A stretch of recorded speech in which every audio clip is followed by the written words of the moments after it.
momentos en la vida que te sacuden y otros que te despiertan. Esto es Impactando Vidas, sanando de adentro hacia afuera.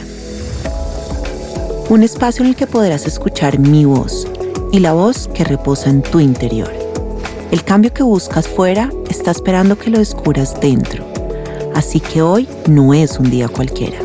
Hoy es el inicio de algo extraordinario. Soy Catalina Aldana Duque. Bienvenidos.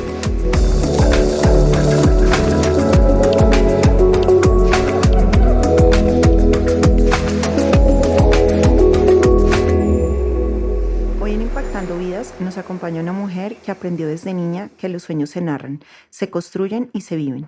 Luisa Ivonne Restrepo descubrió el periodismo mucho antes de estudiarlo, en las canchas, entre entrenamientos y con una grabadora imaginaria que le daba voz a su pasión. Esa misma pasión la llevó con el tiempo a contar historias y las historias más poderosas del deporte paralímpico colombiano. Actualmente es coordinadora de comunicaciones del Comité Paralímpico Colombiano, donde su trabajo va mucho más allá de informar. Busca transformar miradas, romper barreras y darle el lugar que merece a los atletas que inspiran con su fuerza y su talento. Luisa no solo visibiliza a los deportistas, los honra y nos recuerda que ellos no ganan por tener una discapacidad, sino por ser los mejores en lo que hacen. Porque detrás de cada logro hay un relato de disciplina, resiliencia y amor por la vida. Lu, bienvenida a Impactando Vidas. Ay, muchas gracias, Cata.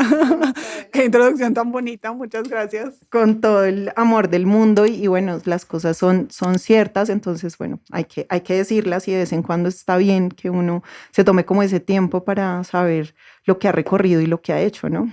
Así es, y la mayoría de veces se lo tiene que decir a una otra persona porque uno en su afán de estar trabajando no se da cuenta de todo lo que ha hecho. Exactamente, de todo lo que ha logrado. ¿Y recuerdas ese primer momento en el que supiste que querías ser periodista? No lo recuerdo exactamente, pero sí sé que estando muy pequeña veía fútbol, en especial pues fútbol antioqueño, Medellín, Nacional, Envigado, y hacía como mis propias revistas en Word. Pues nada especializado, con imágenes sacadas de internet que encontraba en los periódicos, y yo me dedicaba como a escribir o el resumen de la fecha o el resumen del semestre de fútbol, y creo que así empezó todo. Y muchas veces los fines de semana, en ese tiempo pues la liga era fines de semana, entonces los lunes antes de ir al colegio yo iba y compraba el periódico para saber qué había pasado ese fin de semana en fútbol, y esos son los primeros recuerdos que tengo con el periodismo. Con el periodismo. ¿Y cómo era esa niña que se iba sola a los entrenamientos a hacer reportería? Cuéntame un poquito. Era muy arriesgada. Exacto, era muy arriesgada. Sí, bueno, sí, era como muy arriesgada y desde muy pequeña como que era muy incisiva en encontrar lo que quería hacer, y yo llamaba a las oficinas de los equipos de fútbol y pedía que me contactaran o con el presidente o con el gerente o con alguien que me pudiera dar permiso para entrar a los entrenamientos, y me iba. Entonces, y me iba sola. Además, pues como desde muy pequeña tengo, digamos, mucha independencia, entonces sabía montar en bus, sabía montar en taxi yo sola, como a los 13, 14 años.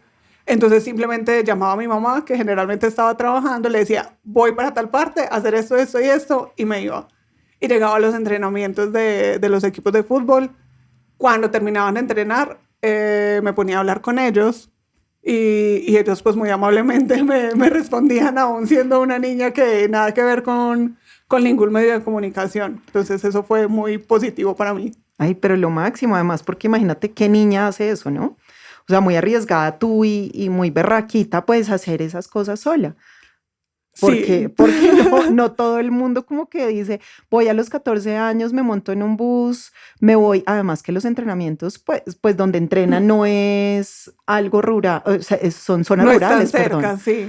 Entonces no es tan cerca y uno le toca caminar un montón para llegar donde es, porque el bus a uno lo deja en otro lado. Cuéntame un poquito de esas travesías. Sí, hubo varias travesías, y ahora que lo veo en retrospectiva pienso que a mi ángel de la guarda le ha tocado trabajar mucho. Sí. Pues bueno, digamos, Medellín en ese momento entrenaba en el Club Pilsen, que es en Itagüí, y no era tan difícil llegar. Y como yo vivía ahí mismo en Itagüí, digamos que me movía por la zona. Pero alguna vez sí fui como hasta un lugar en Río Negro para ver un entrenamiento. Y ese día sí fui, sabía como dónde se estaban concentrando, entonces pues obviamente como ya si es un pueblo había que tomar varios buses, fui hasta el lugar de la concentración y me dijeron como no, ellos hoy tienen partido, ninguno está acá. Ay, no Y puede yo, ser. ok, y era en un pueblo cercano, entonces salí caminando como hasta la autopista y tomé un bus que iba al pueblo cercano donde iban a jugar el partido y me fui hasta donde estaban ellos. Y ya después el retorno, pero pues siempre fui muy bien recibida por los entrenadores y por los deportistas generalmente del Deportivo Independiente Medellín de ese momento. Mm. Entonces creo que para mí eso compensaba todo. No, pues claro. Y además después, es que imagínate después de uno pegarse semejante viaje, que uno llegue y los, además no sean queridos porque no es tan fácil como ese detrás de cámaras, ¿no? O sea, esa producción que uno tiene que hacer y hablar con los deportistas y que te den una entrevista, eso es de admirar. No hay muchos que se le miden a eso. Sí, además ya, o sea, no lo había visto como de esa manera en la que me lo pones y uno hacía las cosas sin pensar precisamente en la producción. Cuando cumplí 15 años, como ya la gente veía que me gustaba el periodismo, en mi fiesta de 15, unas amigas de mi mamá me dieron una grabadora de periodista que tenía de los cassettes pequeños. Divino, sí me Entonces, acuerdo, los sí, chiquiticos. Sí, entonces ahí yo hay uno, pero no, simplemente ese no es un cassette, sino, no, el de Polaroid, pero sí, sí, sí, sé a qué te Entonces refieres. yo simplemente como que cogía la plata, mi bolsito, empacaba mi grabadora con un casetcito nuevo y me iba. No como ahora que uno sí piensa en la producción del sonido, en la producción de muchas cosas para que todo salga bien. Yo simplemente me iba y a lo que pasara. Qué chévere. ¿Y recuerdas alguna anécdota de ese momento o algún periodista, algún jugador, es que algún periodista, algún jugador que te quedó a ti por lo que te dijo o por cómo te trató? Bueno, yo creo que y muchos de los que de los que me conocen saben que amo a David González.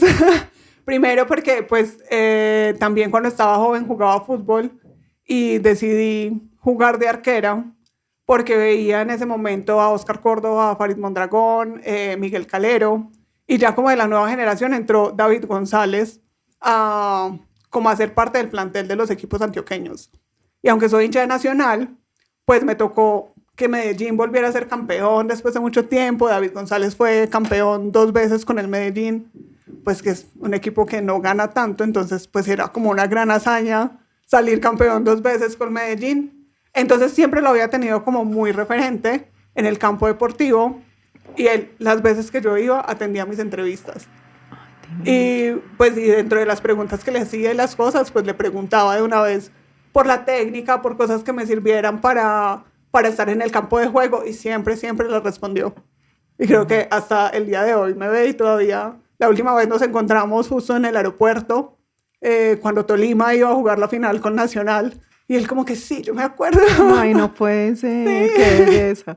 No, y eso es algo que se le queda a uno ahí marcado, recontramarcado. Sí, claro. Además que las personas sean tan queridas con uno, ¿no? Y porque yo creo que en ese momento ni ellos, y por supuesto uno tampoco es consciente de la marca que deja una buena entrevista en ese momento, porque si el comportamiento de los jugadores no hubiera sido tan bueno, hubiera podido cambiar mi historia de vida, como no, pues yo para qué voy a ser periodista para venir a un entrenamiento a esto. Pero todos fueron muy cordiales, desde los directivos hasta los jugadores, y creo que eso lo va como direccionando a uno también y le va marcando el camino. Ay, buenísimo, sí, tienes toda la razón, porque si no te hubiera ido también, tú de pronto cambiabas de carrera. Así es. Bueno, lo máximo. Y hacer revistas de fútbol en Word, en Paint, suena como encantador y muy vocacional. ¿Qué te movía a hacerlo? ¿Qué soñabas en ese entonces cuando cogías lo que tuvieses para hacer algo que te apasionaba? En ese momento yo soñaba, creo que para ese año ya Esperanza Palacio era la directora de deportes del periódico El Colombiano, que era el periódico pues de Medellín, el que yo compraba antes de irme a estudiar. Entonces mi sueño era ese, ser alguna vez directora de deportes como Esperanza Palacio. Mm. Entonces ella se volvió también pues como otros de mis referentes en el periodismo y cuando yo hacía esas revistas pensaba era en cómo iba a ser cuando estuviera haciendo el trabajo como ESPE. Ay, qué belleza. ¿Y qué significó para ti dejar tu ciudad y venir a Bogotá a estudiar periodismo, aún sabiendo que no era un camino fácil ni muy bien remunerado como al principio, ¿no? O sea, como que a uno le toca lucharla un poquito. Sí, pues bueno, yo estudié periodismo en Medellín. Ah, ok, perdón. Y vine acá ya a trabajar y realmente sí, vine por un trabajo muy mal pagado en el que me terminaron el contrato como 6 meses después de haberme venido desde Medellín hasta acá. Bueno, no fue tan fácil, pero más allá de lo que uno pueda pasar estando acá solo, representó pues como una ruptura importante a nivel familiar, porque toda la vida hemos vivido mi mamá y yo, solamente las dos. Entonces era como, ¿cómo te vas a ir de la casa? No, no ella, sino la familia y la gente alrededor. ¿Cómo te vas a ir de la casa? ¿Cómo vas a dejar a tu mamá sola? Pero si lo estás pensando bien, como eran como, ¿y qué garantías te da el trabajo? Y pues claramente el trabajo no me daba ninguna garantía. Pero mi mamá, pues a pesar de que representaba que ella se quedara sola, pues ella fue como, adelante. Pues y obvio lloramos y fue difícil y fue llegar a vivir en una habitación alquilada en unas condiciones completamente diferentes a las que uno tiene en su casa con su mamá. Sin embargo, pues ella hizo todo lo posible para que yo estuviera bien acá y pues yo sabía muy bien a dónde quería llegar, entonces como que esa ilusión fue la que me mantuvo. Claro. Y cuando uno, además cuando uno llega acá y no conoce a nadie, y uno como que piensa que la gente es igual a uno, ¿sí me Y entiendes? no. Y entonces uno es como, buenos días, ¿y cómo están todos? Y la gente es como, a veces ni te saludan, pero eso no es porque la gente sea mala gente, sino pues porque la cultura es diferente. Entonces, pero sí choca mucho eso, como que para uno no es tan agradable. No sé si a ti te pasó eso, a mí me pasó eso. No, y fue además muy duro, como 20 días después, si mucho un mes, en un accidente laboral me fracturé el codo. Ay, Me no te pusieron un creo. yeso desde acá, desde la muñeca hasta el hombro, prácticamente porque no fue necesario hacer cirugía, pero sí necesitaba que el brazo estuviera muy quieto para que se recuperara sin cirugía. Y ahí es cuando eso precisamente le empieza a dar muy duro a uno, y más uno viniendo de Medellín, donde todo el mundo es que necesitas, yo te ayudo, yo te busco. Acá eso no pasa, es muy difícil que pase. Entonces me veía cocinando con un solo brazo, saliendo pues como en Uber o teniendo que ir a una peluquería solamente a que me lavaran el pelo, porque con el brazo completamente enyesado no tenía cómo lavármelo bien, ni cómo arreglármelo. Entonces fue difícil, fue duro, pero digamos que afortunadamente pasó lo duro muy rápido Ay, qué llegando, chévere. entonces ya después de haber pasado por eso, ya. Sí, ya después de haber pasado por eso, ya lo otro era más tranquilo. Y lo que tú dices es que venir de una ciudad como tan cálida, y Bogotá es una ciudad que tiene muchas culturas, ¿no? O sea, no es solamente una específica. Entonces, sí, uno a veces como que choca un poco cuando llega. Trata de adaptarse, por supuesto, pero sí es como un poquito, ¿no? Como que al Para uno es muy principio uno dice fuerte, como sí. duro. Pero bueno, qué chévere que eso, en retrospectiva, viéndolo, fue la mejor decisión que tomaste. Sí, sí, la verdad no lo dudo ni un solo segundo porque sí es la mejor decisión que he tomado, tanto a nivel personal como profesional, porque ya, digamos, me demoré un tiempo después para llegar a un trabajo como el del Comité Paralímpico y pasé por otros trabajos que nada que ver con periodismo deportivo, pero si no hubiera estado aquí, no hubiera llegado la oportunidad de trabajar en el Comité Paralímpico. Sí. Entonces, pues sí, fue la mejor decisión. Ay, qué emoción. Bueno, eso es lo importante. Toda vez que no, Cata, no fue la mejor decisión, me quiero ir ya para Medellín. Yo no sé qué estoy Me quiero haciendo acá. devolver, gracias. Me voy ya. Y en tu trayectoria en el Comité Paralímpico Colombiano, ¿cómo has transformado la forma en que se cuenta el deporte paralímpico? ¿Cómo descubriste que ese era tu lugar? Bueno, yo estaba muy contenta en el trabajo que tenía antes del Comité Paralímpico, que no tenía nada que ver con deportes, era comunicadora en un colegio al norte de Bogotá. Y estaba muy contenta y realmente no esperaba que llegara la oportunidad en el Comité Paralímpico porque no estaba buscando trabajo, no estaba haciendo nada, yo estaba bien ahí donde estaba, entonces, pero un día me llamaron como, ve, estamos buscando esto y creemos que tú puedes ser una buena opción. Y yo, ok, pero yo estoy trabajando, los horarios en el colegio eran súper estrictos y yo, mira, solo puedo ir a una entrevista a las 7 de la noche que ya haya salido del colegio, porque además en la 222, pues Claro, mientras exacto. volvía y todo, y me dijeron como, no, no hay problema, te esperamos. Y yo, bueno, bueno, Si quieres esperar hasta las 7, perfecto. sí. Y yo, ok, salí de trabajar, fui a la entrevista, y al otro día me dijeron que listo, que sí. Les pedí al menos una semana como para entregar el cargo en el colegio. Empecé a trabajar y como que el requerimiento principal por parte de los directivos era que el deporte paralímpico se empezara a ver como alto rendimiento y no simplemente como la historia bonita de una persona con discapacidad que hace deporte, porque pues es alto rendimiento, claramente. Entonces empezamos a trabajar en eso y en el camino, ese año fue 2019, ese año tuvimos Juegos Panamericanos en Lima y ahí pues como en ese camino nos dimos cuenta que los periodistas no hablaban de deporte paralímpico por desconocimiento.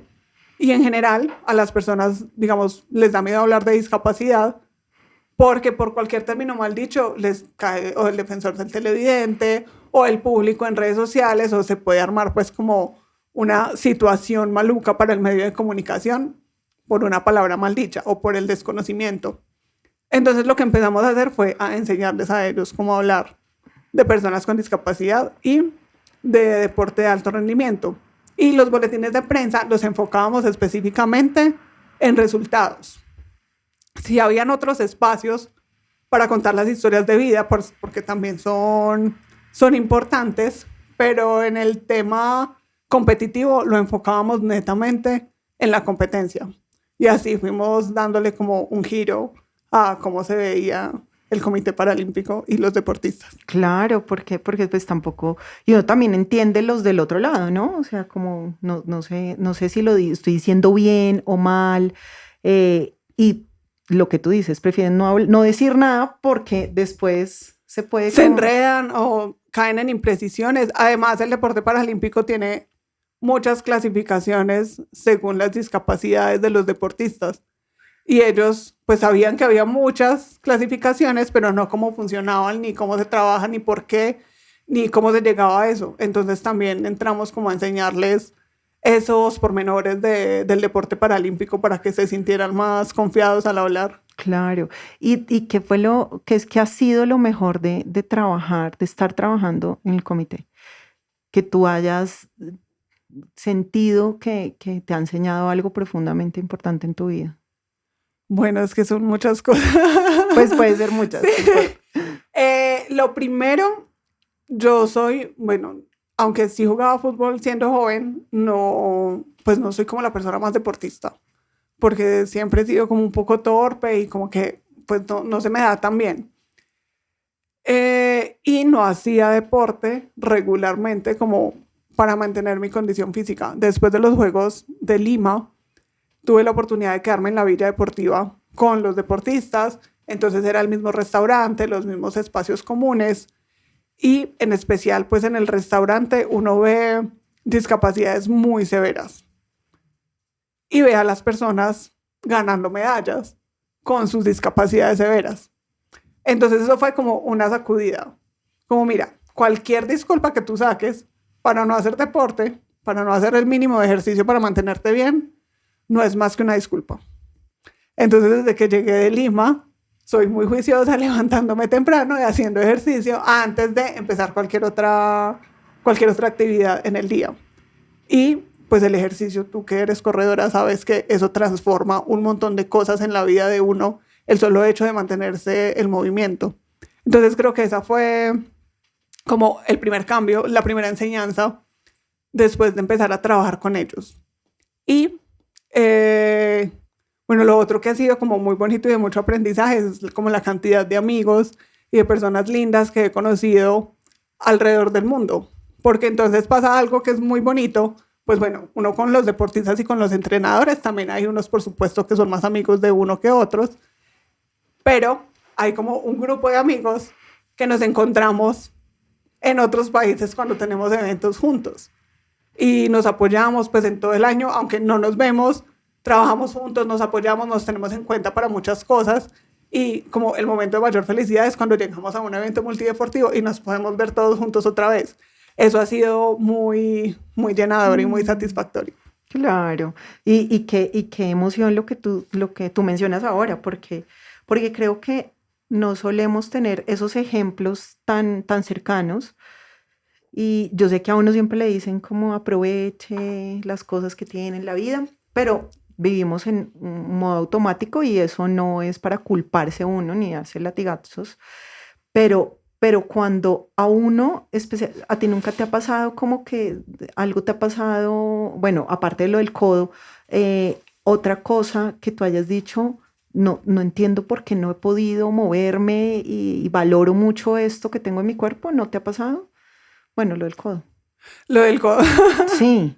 Pues no, ya digamos que lo otro que ha pasado, pues que no es tan chévere, ha sido varios duelos como en este tiempo de personas muy queridas, pues que han fallecido, que sí los acuden a uno y lo hacen como valorar más lo que uno tiene y moverse como por vivir de mejor manera la vida.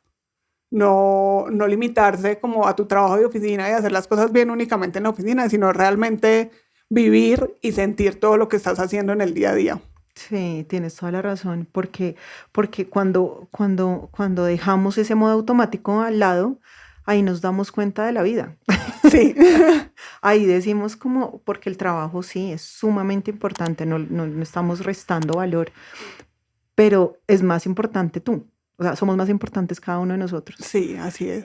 Si yo no estoy bien, pues yo puedo trabajar, pero ¿qué va a pasar conmigo? Y si quiero llegar a cuando sea mayor, bien, estable, emocional y físicamente, hay que empezar a cuidarnos desde ya, no solamente haciendo ejercicio, sino cuidando nuestra mente, ¿no? O sea, Así lo es. que tenemos por dentro. Y estos duelos han sido de personas cercanas que has tenido. Sí. Uno era un amigo que era como mi hermano, pues era hijo de la mejor amiga de mi mamá, entonces pues crecimos juntos y murió de COVID eh, pues en el 2020. Todos pasamos pues como por situaciones similares. Y el otro fue en enero de este año, que falleció mi mejor amiga. Ah. Todas las dos Sí. acá llorando. Sí, bueno. Pero bueno, es que Sí. tomemos agua. Sí. Porque además yo también estoy igual que tú, entonces tomemos agua las dos. Tomemos agua las dos. Sí. Cambiamos un poquito de tema, ya después retomamos a eso. Pero entonces cuéntanos sobre Imparables en París, ¿te parece? Ay, sí. Y la revista Imparables, Sí. como que cómo nacen y qué impacto han tenido en la visibilidad de los atletas. Bueno, eso empezó primero con la revista, que la empezamos a hacer a finales de 2019. El primer ejemplar salió precisamente en pandemia. Esa vez salió impreso, pues había como muchas más posibilidades. Y fue muy bonito. Bueno, el proceso de la revista ha sido muy bonito, precisamente porque un formato revista le permite a uno contar las historias de los deportistas y de los eventos más allá del resultado. Tú de pronto eres más cercano a medios de comunicación y sabes que lo que les interesa momentáneamente, ganó medalla de oro, plata, bronce y ya, y hasta ahí llega. Con la revista nos pudimos extender un poco más, hablar más del Comité Paralímpico como institución, porque en el comité, además del alto rendimiento, pues también hay escuelas de talentos y proyectos para la detección de talentos en diferentes regiones del país, sobre todo algunas que han sido afectadas por la violencia. Entonces nos da la posibilidad de mostrar muchas más cosas para que más personas se acerquen al deporte paralímpico. Entonces, bueno, seguimos manejando la marca Imparables, que además es una marca registrada, una marca comercial registrada por el Comité Paralímpico. Y para París tuvimos la oportunidad de hacer ese proyecto de Imparables en París, que engloba muchas cosas. Entonces, ya habíamos hecho como capacitaciones y reuniones con los periodistas para que entendieran más del deporte paralímpico. Y tuvimos como un micrositio en el que teníamos todo lo que le habíamos enseñado ya a los periodistas, más información adicional para las transmisiones, porque estos juegos los transmitimos por los 8 canales regionales de Colombia. Y en el mismo sitio web tenían la información de todos los deportistas que habían clasificado a juegos e información general de la delegación. Entonces, esto representó pues mucha visibilidad para los deportistas y para el comité, porque se convirtió como en la fuente principal de información para un montón de gente que estaba pendiente de lo que pasaba en Juegos Paralímpicos. Entonces, bueno, y para el comité, para los patrocinadores que teníamos en ese momento, fue muy bonito y además se convirtió pues como en referente para otros países, que también es Claro. importante que vayan teniendo esas cosas en cuenta. Claro, y increíble. ¿Y cómo surgió dentro de ti o qué se despertó dentro de ti al promocionar y como recorrer el mundo con la revista Imparables? Bueno, Todavía. pues mira que uno se vuelve como más perceptivo a lo que tiene alrededor y como a esas cosas que uno por lo general deja pasar desapercibidos, uno les pone como un lente diferente, porque ya empieza a ver las cosas como, ay, esto lo podría contar de tal manera, como esto sería lindo que lo conocieran las personas, tal cosa puede impactar a esta población que está pendiente de lo que publicamos. Entonces le permite a uno ver las cosas en todo el mundo de manera muy diferente a como si uno fuera simplemente un turista o que si uno fuera simplemente a trabajar y a entregar datos nada más. Claro. ¿Y qué es pues yo siento que en general los deportistas tienen que tener una mente muy fuerte, lo digo yo, porque la disciplina, cualquier deportista en lo que haga, la disciplina es Sí. algo que es de admirar, de verdad, porque es algo que cuesta. ¿Cómo has visto tú que ellos han logrado tener esa disciplina? Ellos, la mayoría, son muy enfocados en lo que Sí. quieren, la verdad.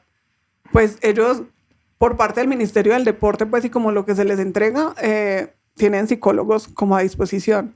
Pero estoy segura que la mayoría hacen un trabajo adicional a esos profesionales que les entrega el Ministerio del Deporte.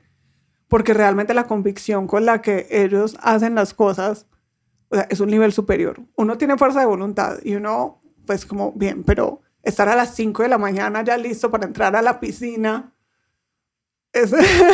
Sí, y todos los Sí, días, y todos además. los días, sí, y que ellos son como, está haciendo frío, estoy en la piscina, o estoy en el lugar de entrenamiento, está haciendo calor, estoy en mi lugar de entrenamiento, estoy aburrido, estoy en mi lugar de entrenamiento. En parte es como el trabajo de...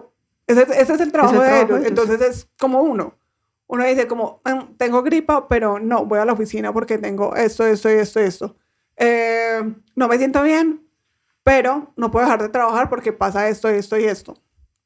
Entonces, de esa manera lo ven ellos.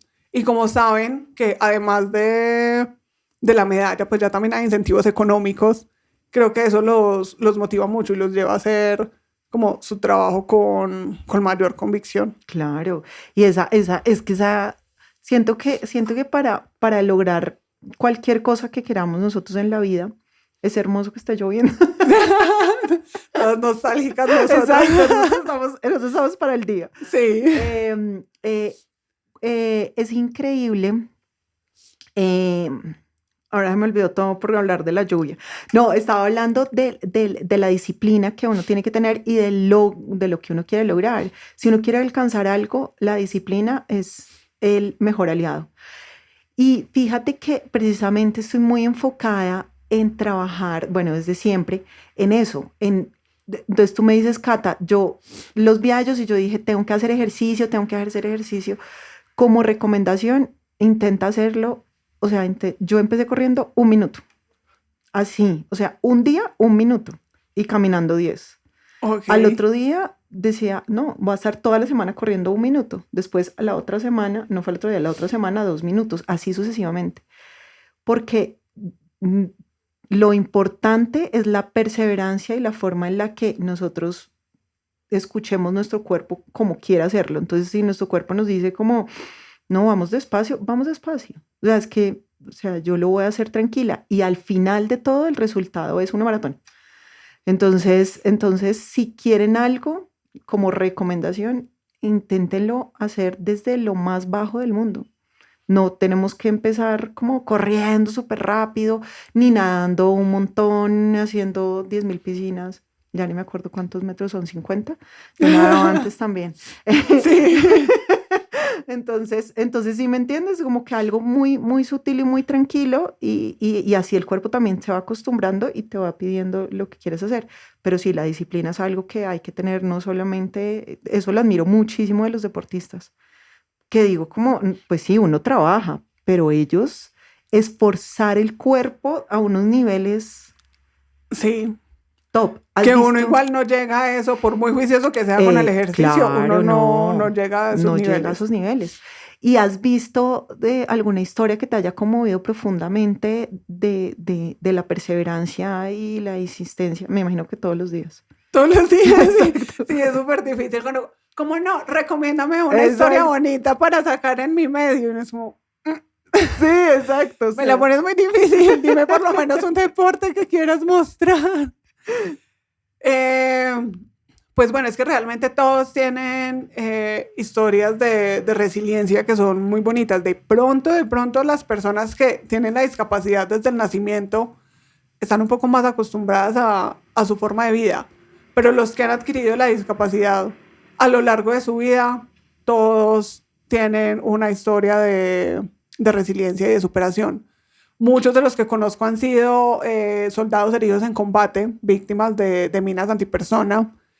Y digamos que lo que me impacta mucho de ellos, que creo que para mí sería un poco difícil, es que igual siguen profesando un amor profundo por la institución, independiente de las circunstancias que lo hayan llevado a donde están ahora.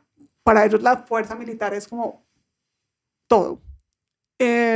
Bueno, e igual cuentan pues con mucho apoyo por parte de las fuerzas militares para su rehabilitación. Sin embargo, me parece que es como una situación confrontadora porque yo me pongo como en sus zapatos y creo que tal vez no reaccionaría de la misma manera. Eso ha sido, eso ha sido importante.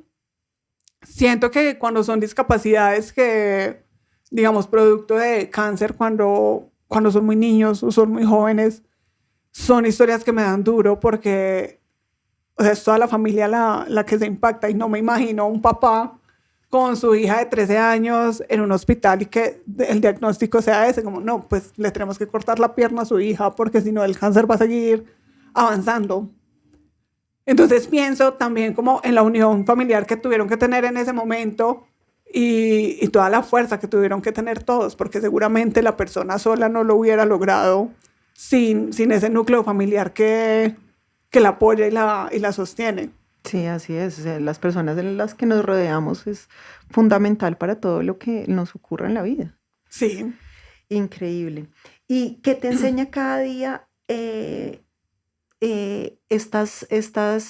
estas llamadas que te hacen todos los periodistas que necesitan ya una historia que te enseña? Es que me llamó mucho la atención eso que me acabaste de decir, porque tú me dijiste, Cata, pero que me lo pongan un poquito más fácil, o sea, necesito algo más específico para contar, porque historias hay muchas y la verdad no hay que, pues siento yo, lo importante no es buscar el dolor de la persona, sino buscar cómo lo afrontó, sí, porque ese es el ejemplo que nos queda a todas las personas para afrontar cualquier cosa que nos pasa en la vida. No sí, porque una sea mayor o menor, porque el sufrimiento no lo podemos cuantificar, porque cualquier cosa que nos pase a nosotros, como decía mi abuelita, que la voy a citar en este momento, decía como, así sea que a uno se le encarne una uña, eso es un dolor. lo más duro es lo que le pasa a uno. Eso es Exactamente, nada que hacer. exactamente. Entonces, por eso no cuantifico el dolor, eh, y tampoco lo quiero ver de esa manera, sino lo que me llama profundamente la atención es la fortaleza mental que tienen ellos.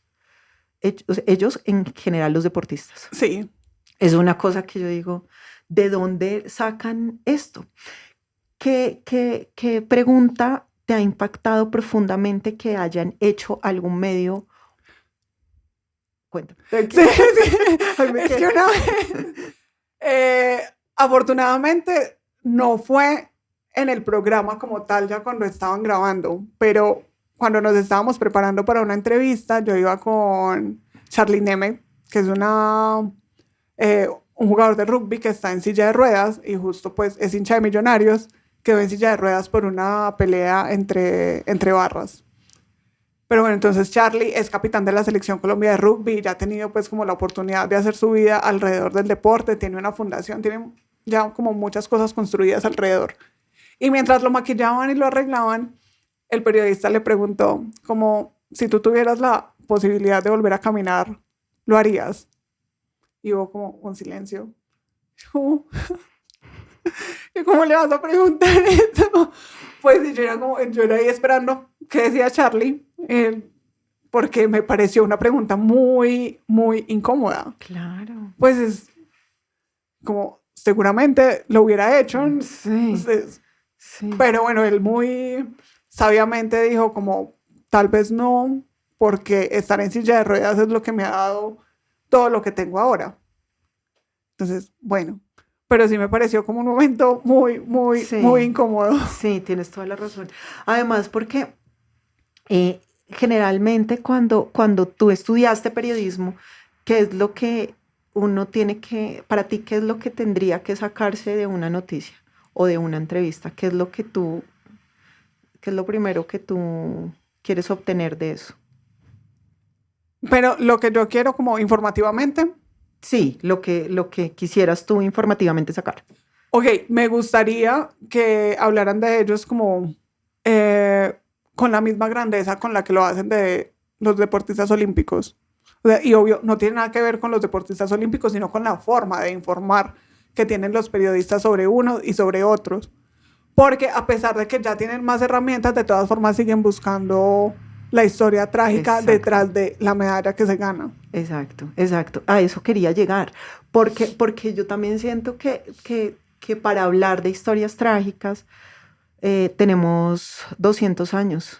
Sí. Los invitamos a ver libros de Colombia y hay bastantes historias Y no trágicas en implica el país. necesariamente una Es discapacidad. E correcto. incluso los deportistas olímpicos vienen de pueblos que han sido violentos por naturaleza, han perdido familiares en el conflicto armado, o sea, vienen de condiciones no muy buenas. Y no Exacto. necesariamente tienen una discapacidad, pero su historia de vida no es linda tampoco. Exactamente. Entonces, por eso sí, sí, sí me llama mucho la atención como el encontrar, am, pues para mí me parece más importante como cómo uno hace para hacer, para tener qué historia le puede impactar a uno, pero de la resiliencia que puede tener un deportista. Eso se lo he preguntado mucho a las personas que han venido, a los deportistas, a los futbolistas, y digo como, o sea, ¿cómo haces? ¿Cómo haces para tener esa capacidad mental tan poderosa? Porque o en cualquier lesión que les ocurra o simplemente en el día a día, eso es algo de admirar profundamente. Es algo de admirar, además porque a veces el cuerpo a uno le dice como estoy cansado y uno no importa, vamos. ¿Sí me entiendes? Entonces eso me parece increíble. Y eso es tu labor, ¿no? O sea, enseñarles a los periodistas cómo se deben comunicar de una manera asertiva y pues procurar no sacar la noticia amarillista Sí. que no viene al caso, sino la...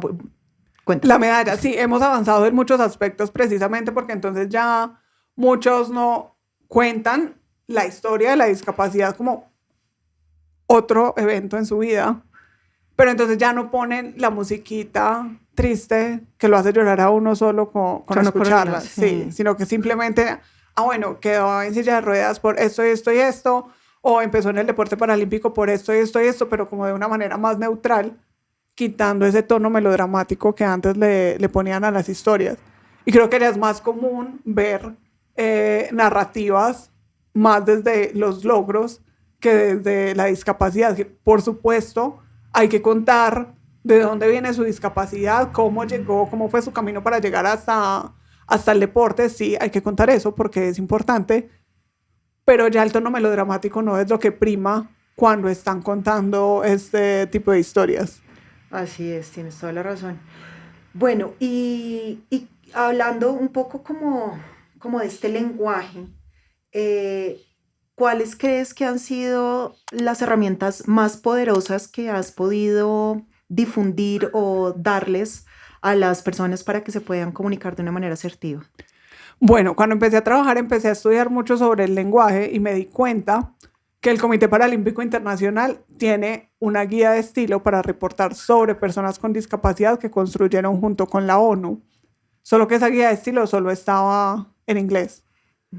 Entonces ya pues con el apoyo de ellos también, como que me tomé el tiempo de traducirla al español y mirar como las palabras o las formas que quedan mejor en el español, por lo menos de Colombia, porque hemos visto que también, pues según la cultura y según los países, hay cosas que pueden variar.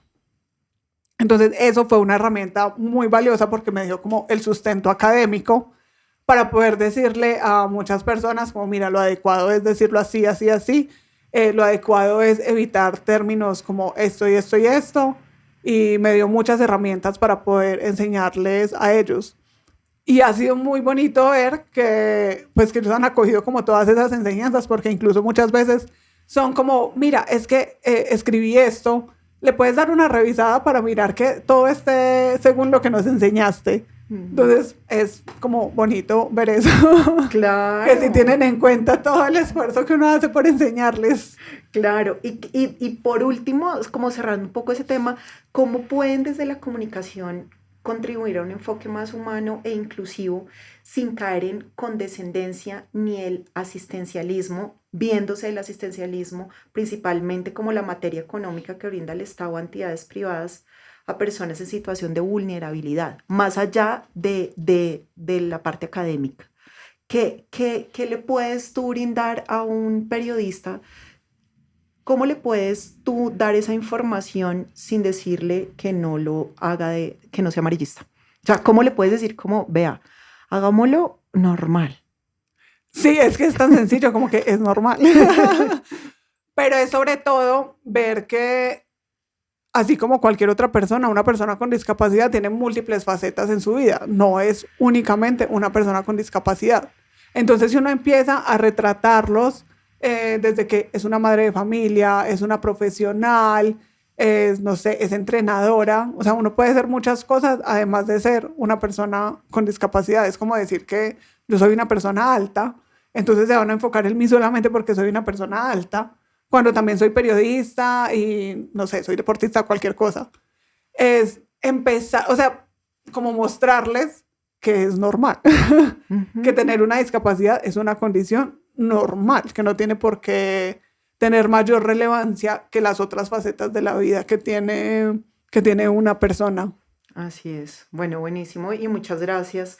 Eh, Muchísimas gracias por explicarnos esto porque creo que es un tema que desde el comité vibra mucho y resuena mucho en las personas.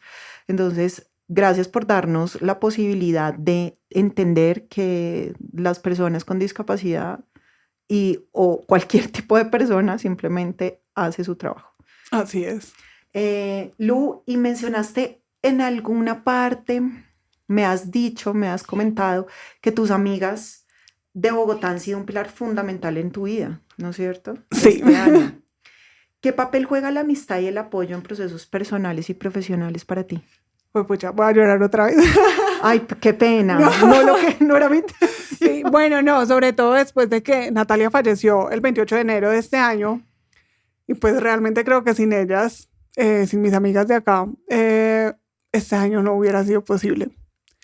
Ellas se volcaron por completo a mí y son las que me han dado un apoyo fundamental. O sea, sí, sin ellas no hubiera sido posible. Claro, porque volvemos como a hablar como un poquito de la familia un poco y pues las amigas Sí, son la familia que uno escoge, como dicen por ahí, y me encanta que estés sí. acompañada. Me encanta que hayas podido tener esas personas a tu lado.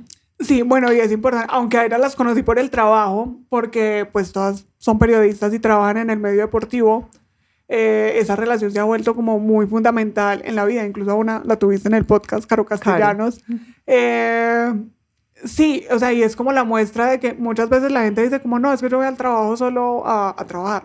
No, tú pasas la mayor parte del tiempo en tu trabajo, debes estar en un ambiente en el que en el que te sientas bien, en el que te sientas contento, en el que te sientas acogido. Y a lo largo de, sobre todo después de que llegué al comité, pues la vida me las ha estado trayendo a ellas hasta que conformamos un grupo realmente muy, muy valioso. Y así como nos apoyamos a nivel profesional, cuando alguna necesita un contacto, una entrevista, apoyo con preguntas, ahí estamos todas, pero también si alguna está mal, está triste, está aburrida, también estamos todas para ella. Y eso realmente pues es fundamental, ha sido fundamental para mí, en especial este año, pero creo que es fundamental para todos tener como Red de apoyo. esas bases, eso que lo sostiene a uno. Sí, bueno. No, qué bueno que hayas mencionado también eso, porque claro, como tu familia no está acá. Entonces, pues uno sí necesita como unas personas y una red para sentirse tranquilo, para poder hablar, para ser personas, básicamente. Porque eso Sí, somos nosotros, o sea, seres humanos, que nos pueden pasar 10.000 cosas a la vez y qué felicidad que tengas unas personas que te puedan apoyar de todo corazón. En tu experiencia, ¿qué historia te ha marcado profundamente y te ha impactado? No hablando del Comité Paralímpico, sino de tu vida. ¿Qué historia te ha tocado y tú has dicho, impactó mi vida y me llegó, me sanó, me cambió? uy, no, no tengo como una muy, Muy, como muy presente. ¿o cómo crees que tú has podido impactar la vida de los demás? Bueno, creo que ahí sí, específicamente a los deportistas, creo que tener la oportunidad de darles mayor visibilidad se ha visto representado en algunos beneficios para ellos. Pues y obviamente no es lo único, mi trabajo no es lo único que les da pues como esa visibilidad, pero el hecho de que salgan más en televisión, de que la gente hable más de ellos y que sean más visibles, le da pues también como la posibilidad a ellos de trabajar más como en su marca personal y poder tener como otros beneficios con marcas, beneficios de ese tipo que les otorga la visibilidad precisamente. Además, pues ya se empiezan a sentir reconocidos y se dan cuenta que antes iban como a un evento y como todo bien, felicitaciones, pero entonces ya llegan y los medios de comunicación los buscan y tienen entrevistas y salen en periódicos y se empiezan a ver como mucho más. Y ese reconocimiento, por supuesto, es importante para ellos también, para que sientan que su labor es reconocida y que todo ese amor que ponen ellos en el deporte se ve reconocido en el país también. Así es, sí, es espectacular lo que haces, la verdad. Tú también tienes un podcast, ¿no? Ellas también Sí. juegan. ¿Qué te motivó a crearlo y qué buscas transmitir con él? Bueno, me motivó a crear lo que el deporte, en general, pues son más los hombres que hacen parte de la industria deportiva, no solo en el periodismo, sino en general. Pero a lo largo de mi carrera, yo he tenido la fortuna de trabajar con mujeres que son maravillosas también y que vale mucho la pena contar esas historias para que otras mujeres se animen, o sea, que se den cuenta que sí pueden hacerlo, porque a veces, y pues lo digo porque a mí me pasaba, era como, ¿por qué voy a hacer eso con tantos hombres? Yo no quiero estar bajo la mirada masculina, que sea como la única que tengan ahí para ver. A veces no es tan cómodo o de alguna manera uno siente que le van a dar prioridad a los hombres. Pero en la medida en la que uno se vea representado en otras mujeres que ya lo están haciendo, va a dar una motivación adicional para que uno se ponga en marcha a lograr eso. Entonces, pues lo hice para darle reconocimiento en parte a las mujeres que han hecho parte importante de mi carrera y para que otras mujeres también se sientan representadas y empiecen a tomar la iniciativa.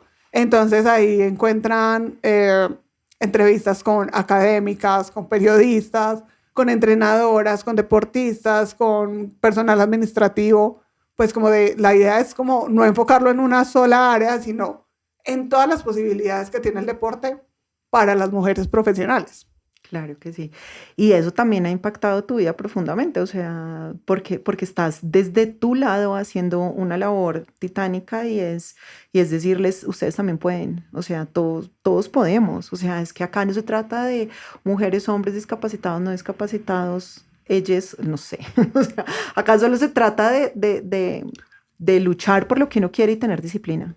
Sí, y lo que me ha parecido muy bonito es que pasa como lo que pasaba al principio, como que uno no, lo que te hablaba, uno no es consciente de todo lo que ha hecho hasta que lo tiene que poner en voz alta.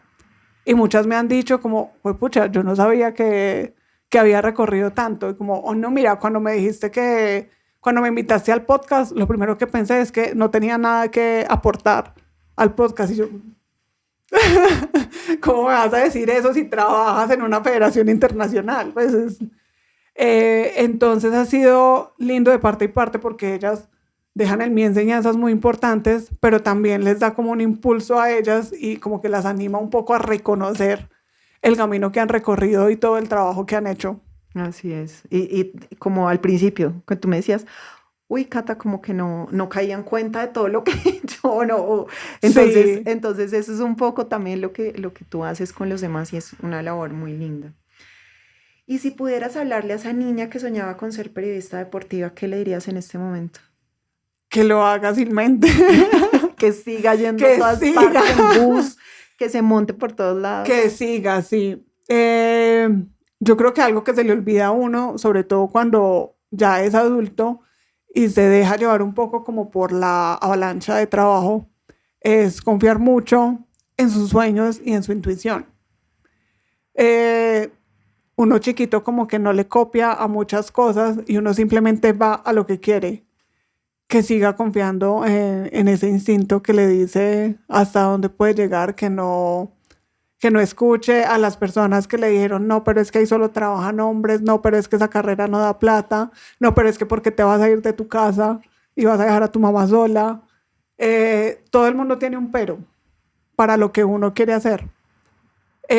Pero también en el camino me di cuenta que muchas veces las personas que ponen ese pero son las que no han sido capaces de ir tras sus sueños y no quieren ver a otra persona triunfando con sus sueños. Así es. ¿Cómo se llama tu mamá?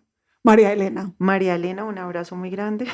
Sí. O sea, muchísimas gracias, María Elena, por apoyar a Lu, porque si no, no tendríamos el honor de tenerla acá, y no solo acá, sino creo que en la vida de todas las personas que impactas día a día, no solamente en el comité, sino personalmente con tus amistades también. Así es, mami, te amo. Un abrazo. Gracias, Lu, por recordarnos que comunicar también es servir, que detrás de cada logro deportivo hay una historia de humanidad y que las palabras pueden abrir caminos hacia la inclusión y el respeto. Tu pasión por mostrar al mundo a los imparables nos inspira a todos a mirar la vida con más empatía, más propósito y más gratitud. Esto fue Impactando Vidas, un espacio para sanar de adentro hacia afuera y reconocer la fuerza que hay en cada historia. Mil gracias por haber estado acá. Gracias a ti por la invitación, Cata. Con todo el amor. Este episodio suena como suena gracias al talento de Felipe Gómez Mejía, productor de audio, quien no solo escucha, sino que transforma cada silencio en emoción. Si estás atravesando un momento difícil o algo de lo que escuchaste aquí tocó tu corazón, escríbeme por mensaje directo en Instagram como @bytrefri o comenta en este episodio. Soy Catalina, la guía que tu alma pide en silencio. La dirección, producción y edición estuvieron a cargo de Catalina Aldana Duque. La música, grabación y edición audiovisual fueron obra de Felipe Gómez Mejía. Feel it. Si este episodio te gustó, apóyanos en nuestra vaca y ayúdanos a seguir creando contenido que impacta vidas. Nos escuchamos en el próximo episodio.